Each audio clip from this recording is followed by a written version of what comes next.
O alcalde Manuel Ruiz compareceu en rolda de prensa para avanzar algúns dos aspectos máis importantes do novo regulamento do transporte público no municipio, froito do convenio que o Concello vende asinar coa Dirección Xeral de Mobilidade.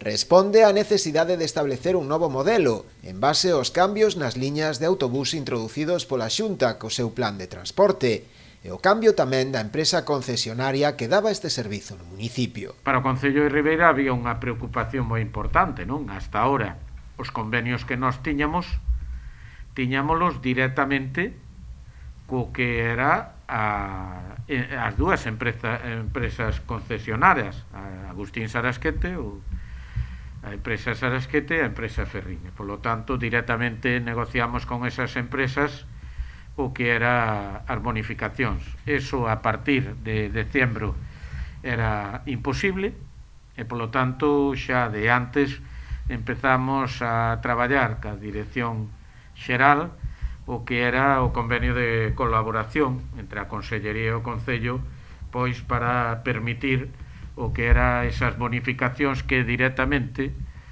teríamos que facer ca Xunta de Galicia. Segundo o alcalde, o novo convenio introducirá cambios importantes nas bonificacións e descontos aos viaxeiros, algunha delas moi significativa.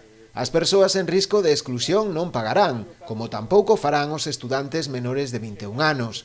O resto poderá viaxar por menos de €1. O usuario do transporte de Ribeira vai a pagar 0,85 por viaxe, é dicir, 15 céntimos menos do que viña facendo hasta ahora, pero no caso de ser pensionista terá o que é unha rebaixa todavía de 15 céntimos, perdón, de 15 céntimos, co cual pasará a pagar 0,70.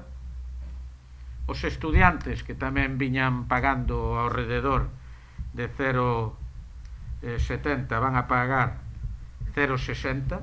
Comezará a aplicarse a partir do 1 de marzo e implicará un investimento municipal inicial neste primeiro ano duns 50.000 euros. Dase a circunstancia de que Ribeira é o primeiro concello de Galicia en asinar este convenio.